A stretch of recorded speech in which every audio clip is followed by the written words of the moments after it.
Ladies and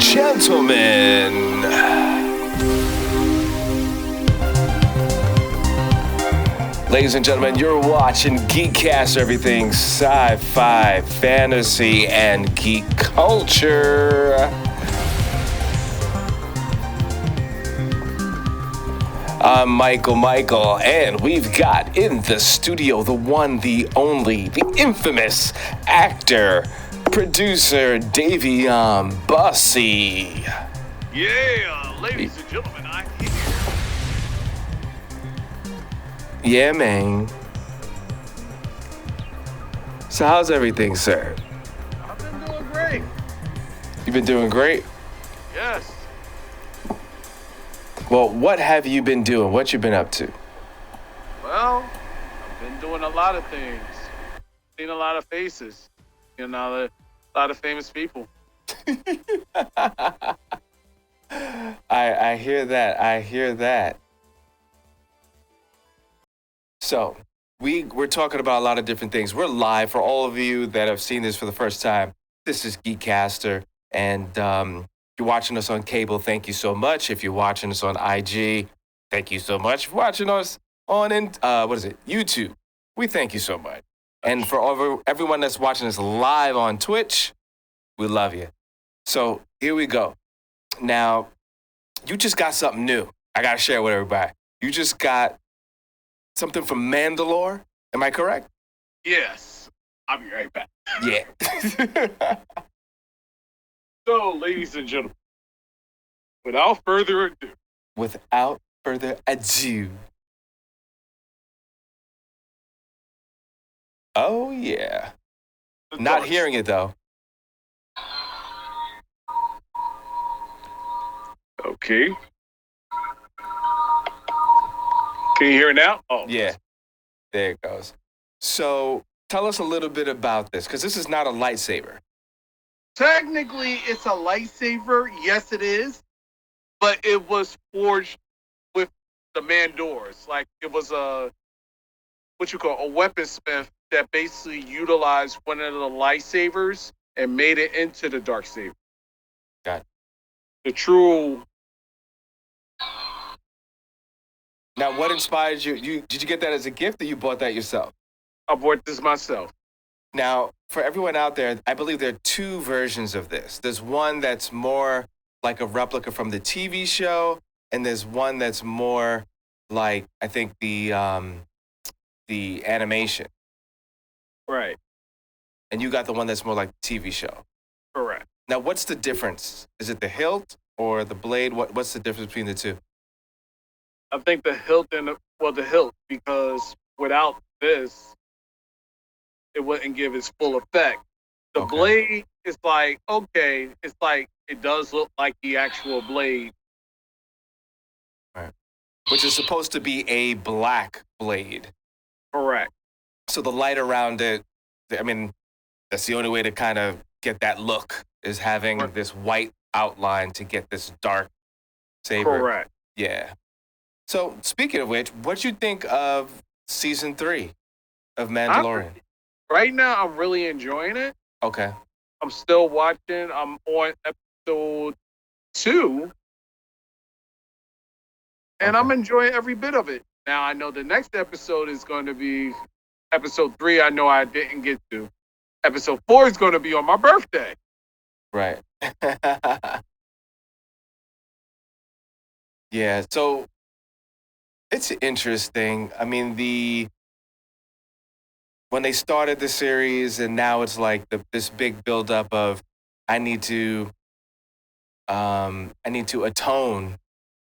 Speaking of the Mandalorian, he needs to atone for his sins, which is taking off his helmet. So he has to go back to Mandalore, which is allegedly not destroyed completely,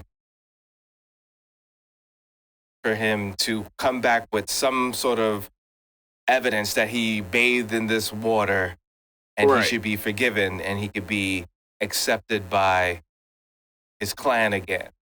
Right. Now, did you get further than that? Mm-mm. Okay. So it's interesting because this whole series reminds me of like the old school 70s, 80s series where it's really one story, but everywhere you go, There's you got to help another, someone along the way or do something. like a story, like a side mission. Yeah, like all these side missions, almost like the A Team kind of had that feel. If you're into old school TV shows, I believe the original Hulk. I know this is before everybody's time, but the original Hulk allegedly had that. And going further back, it was a series that Bruce Lee was trying to audition and be a part of, and I think Cassidy. The Green Hornet. No, it was after that. He tried to do a I series. don't. It was the Green Hornet or Kung Fu: The Legend Continues. It might have been Kung Fu: The Legend Continues with the same kind of huge story, but help people along the way kind of thing. So it gets a little, for me, it gets a little played. But I'm here for it. We'll see where it goes with that. But Mandalorian's interesting. Of course, Yoda. Well, it's not really. It's not Baby Yoda anymore. True. But it's Grogu. Grogu. it's his name is. Oh man. Oh, so you know what? We didn't do a show at the time that you did this, but you were able to check out Creed 3, correct? Oh yeah. So, I think over 300 million or 200 million in the box office. And it was Michael B. Jordan's first directorial debut. Mm-hmm. So Wow. Well, so what do you think of this? Now, I didn't see it yet. You saw it. And not pro or taken away or anything like that. But what do you think about people, or in general, the concept of first directorial debut being such a love franchise? Because can you really attribute that anything like the success of it? Can you really attribute? Because Michael B. Jordan's one of the biggest stars within that age group, right? Right. And now we have the upcoming villain, now in the Marvel universe. What's the gentleman's name again? Jonathan Majors. Jonathan Majors, one of the great actor, great actor. But again, young bucks, and they're kind of positioning them as a thing for the next generation of actors and stuff. They're so large at this point, and the marketing was great because it wasn't that much, but it was just enough to see these beautiful black men together in a film. They're young, they're strong, blah blah blah blah. You had all this cultural stuff around it, and then you had such a big property that everybody knows Rock. It's called Creed 3, but the Creed franchise is the Rock. Correct. It just happened to be It's just a spinoff, right?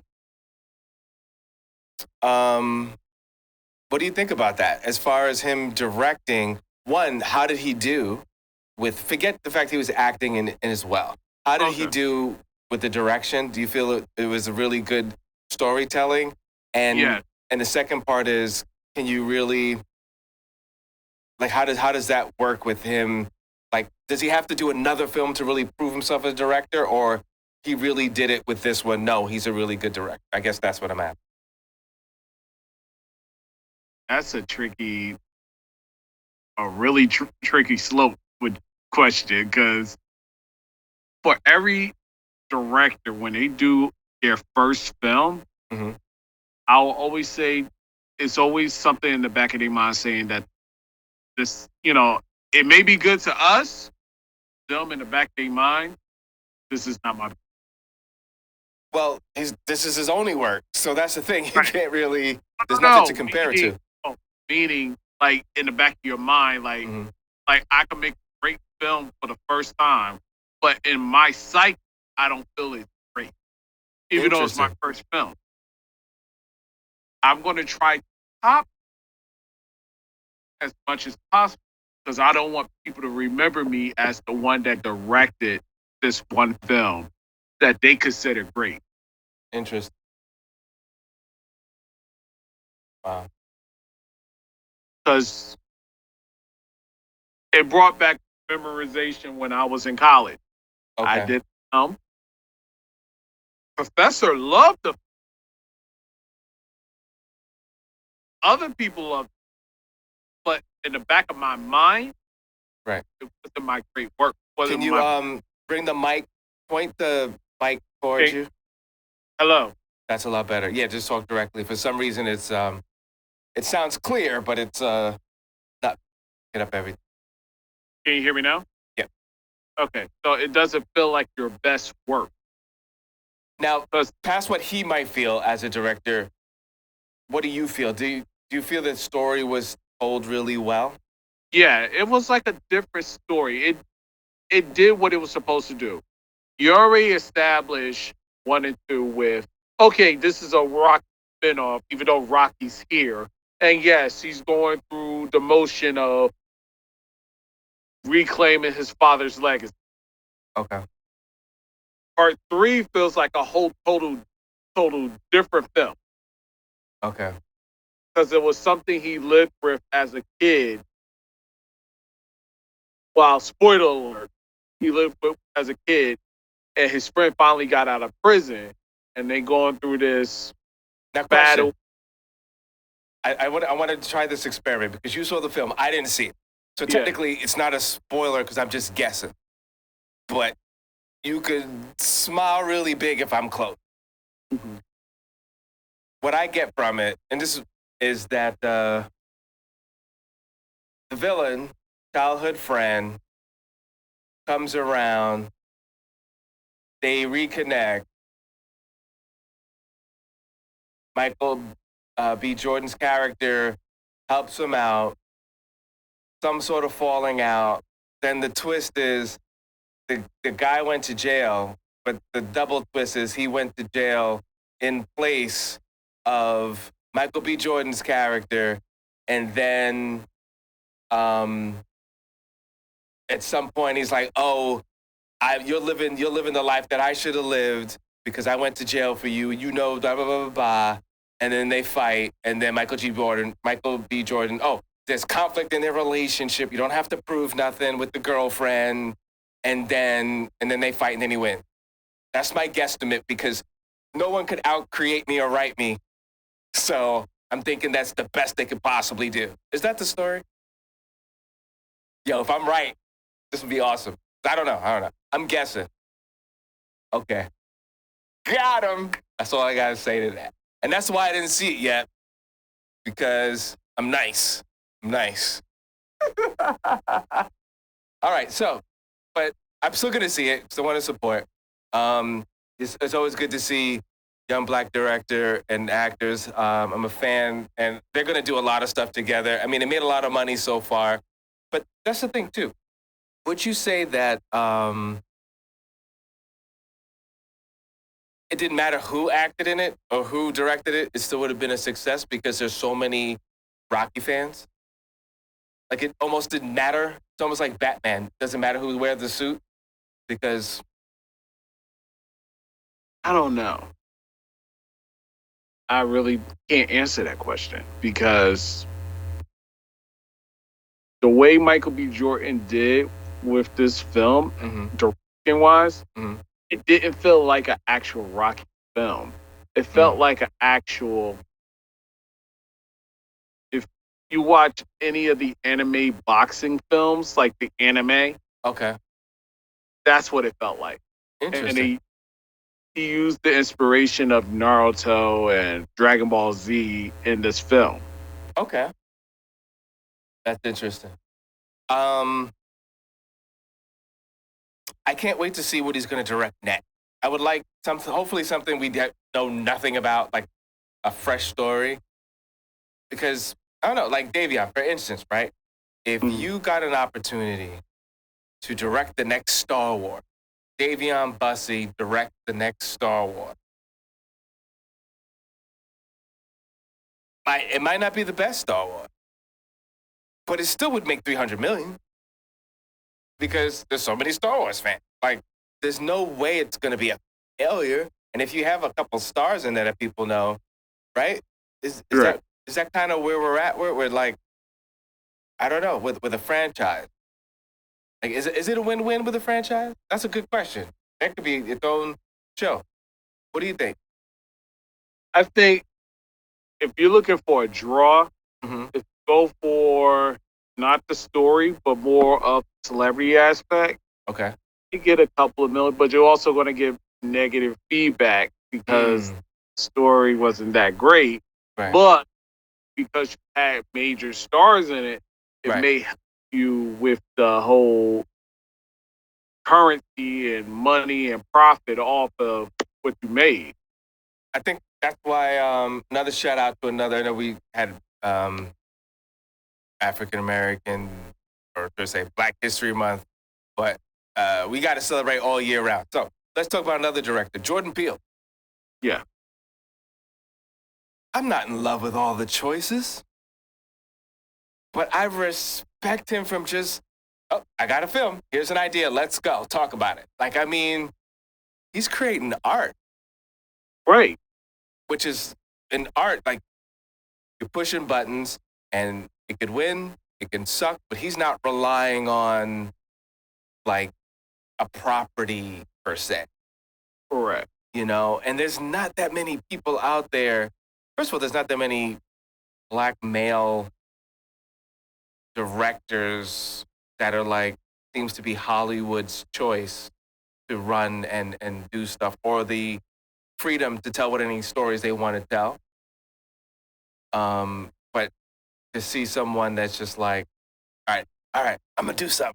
Let's see what happens. I think that's great. Um, I'm trying to think. Is there anybody else out there? Black male directors that, Oh, the guy that's directing the new Transformers. well, they He took did. it. He's What's it? doing Creed. He doing Creed. He did Creed 2. Wouldn't that be what's his name that did Black Panther? No, not him. I'll tell you right now. Stephen Cap Jr. Capel Jr. Chappelle? No, Capel Jr. Caple. Oh, he did Creed. I thought He did Creed 2. but what, he was the director for Creed too? Yes. Ah, I thought what's his name that did Black Panther did Mm-mm. Cougar. Mm-mm. Oh. Oh, you know, they really didn't give Creed 2 the promotion that it needed. Yeah. I feel that like it kind of like it just happened and all of a sudden there's Creed 3. You know, especially the fact that like the whole concept with Drago's son having to fight. Um, No, Ryan Coogler did Creed 1. he only did one. Okay. Wow. Oh, did you know that there's a black male director? Um, and I do want to do a show about black female directors because there are like 30 black female directors in Hollywood kicking butt right now. Right. Shout out And to when the lady. no, we love and look, today is Women's Month. Well, the month is Women's Month. You said today is Women's Month. I mean, That's funny. Oh, where is this? Who's the guy doing the Michael Jackson um movie? Yeah, they're doing a Michael Jackson movie, a biopic. Um, Michael Jackson's nephew is going to play Michael Jackson, which is very interesting. Um,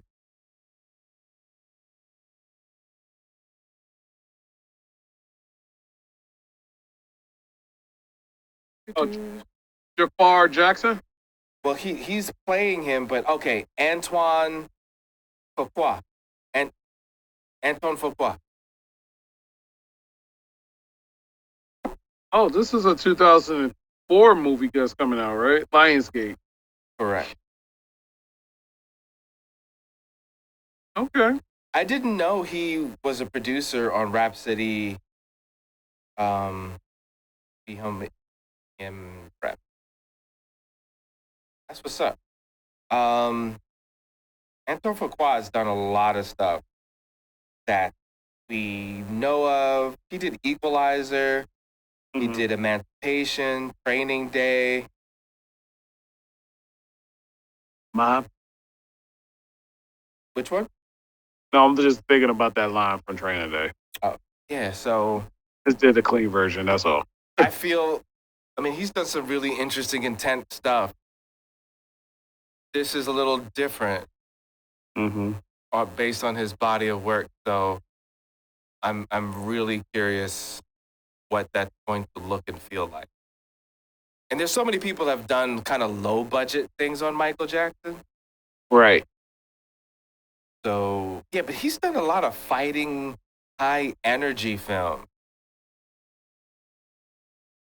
So wait, did he do Bullet Train?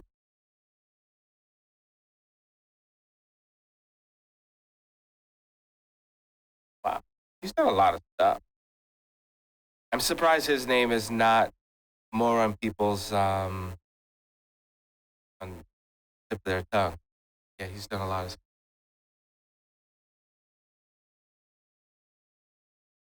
It's a lot of. Let me tell you something. But you got a lot of older people in Hollywood that not trying to give up the mantle or not trying to pass the torch because of the fact that it's going to hurt my money, it's going to hurt my success, it's going to hurt my credibility if I just pass the torch to somebody. I might just sit back and ride this until I, Right. You know who'd be an interesting mentor with doing production, especially having to deal with budgets and just making it work. Spike Lee. All right. Because when he did Malcolm X, there was a lot of, I think they ran out of money like twice, 2 or 3 times. Because you had to pay for flight, you had to pay for the crew to go on the flights, you got to pay for the equipment fly out, then you got to pay. He had to go to what country they had to go to? Forgot the country. Well, they had to go to Mecca. Yeah, Mecca. Mecca is, I don't know where it is, and for all my people out there, I should know. So, all right. So, yeah. Well, we did say we were going to mention this a while ago. We didn't get a chance to. Mortal Kombat 12. Now, One of us accidentally leaked that, and they wasn't supposed to say anything about it. They just accidentally leaked it during the stock talk about what their stockholders are doing or what they're doing. Okay. To make it. So they was like said Suicide Squad. They was talking about that, about the video games, and then they brought up Mortal Kombat 12, and everybody was like, "Wait, what?" And it was like, "Oh snap, we brought up Mortal Kombat 12. Yeah, there's going to be a Mortal Kombat 12." Wow. And now everybody's like super amped. So since they brought it up, they got to push the trailer, and it should be coming out this year. From what we're hearing. Mortal Kombat. I mean, what do you think of the franchise? You think they've done too much with that? Or no, you know what? No. If that's the case, they done too much with Tekken. They done too much with Street Fighter. They done too much with, That's fair. So it's just the fact that the game is going to always have popularity. Mortal Kombat, Street Fighter, Tekken, King Fighters. The only fighting game Killer Instinct, of course. The only game I say they need to resurrect from the grave Mm-hmm. is Bloody Roar. Interesting. I That thought you were is gonna say something else. I really did. Bloody Roar Wow. needs to be resurrected back because I think that was a fun game and an awesome story. Mm. What they So need what? to do is have a really good, finally, a really solid, well thought out, all of the characters, live action film of Mortal Kombat. Let's just do it once. Let's just do it right. Put it in the history book. Because they've always messed up. They've always kind of, Yeah, you know, because with this one, it was like it was good. It's just the fact that what was the purpose of this character? yeah, where we going? Where's everybody else? Yeah, like you didn't need Cole Young. I'm sorry, didn't need him. Like I'm giving Cole Young a chance. Like maybe in some weird way he's going to be Scorpion. Right. But you didn't need him. You could have just brought Johnny Cage in. Hello. You know how many people are training and just modeling themselves after different characters, hoping one day they would be able to audition? Oh yeah, look at me. I was trying to hold on to being Jason Todd Red Hood. Well, you still could do that. Still could do it. I thought you were gonna say, what's his name, Mr. Hollywood over there, Whoa, Mortal Kombat. Johnny Cage? Yeah, I can't be Johnny Cage. yeah, you're just the black version. Oh, stop. No. Even though I can split, even though I can punch people in the even though I could be arrogant as hell, I could be Johnny Cage, Yeah. but the only thing that's gonna be missing is you're not blue eyed and white. I know. Well, you know what? In this day and age, hey, if they could make a black Ariel, then you could have a black Johnny Cage. Hey, Hollywood, we'll never know. Warner Brothers. Let's do it. Let's do it before Dayveonne gets old and can't do them splits no more. Hey, I ain't that old. Well, let's hurry up. Because I'm still young. I can still do splits. And exactly. Like, Oh man, I'm looking forward to that. It's got to happen. It's got to happen. I mean, they keep funneling the same properties over and over again. I don't mind as long as they do it well and do it better than before. Especially the video games. I feel the video games have gotten like a bum rap. It's like, oh, this is a great game. Let's put a star in it. We're good. No, give us a good story. Give us a good story. We want that. You'll make a killing. like right now, we hearing Lionsgate is doing another Sega Genesis game movie, Which one? Streets of Rage. What are they doing? Streets of Rage. That's a weird choice. No, You don't think so? no, that makes sense. Why? Adam, Axel, and what's the name? Blaze. Hmm. There's a beat 'em up. You could change. You could. The boss is Mr. X. Like if you wanted to cast people, I don't know who could play Axel. I don't know who could play Blaze, but Adam. I already got the first of Adam. I already got the first for Mr. X. Oh, we're running out of time there. Okay, All right. but Give everybody your social media real quick there. Dayveonne Bussey on all the things except Twitch and Twitter. Jamal Williams Show. All right. So Michael on IG. You're watching GEEKCASTER. Sorry, we have a strict time block for cable TV, but hey, catch us more for next week, and we'll continue this conversation and enjoy. We're out. Peace.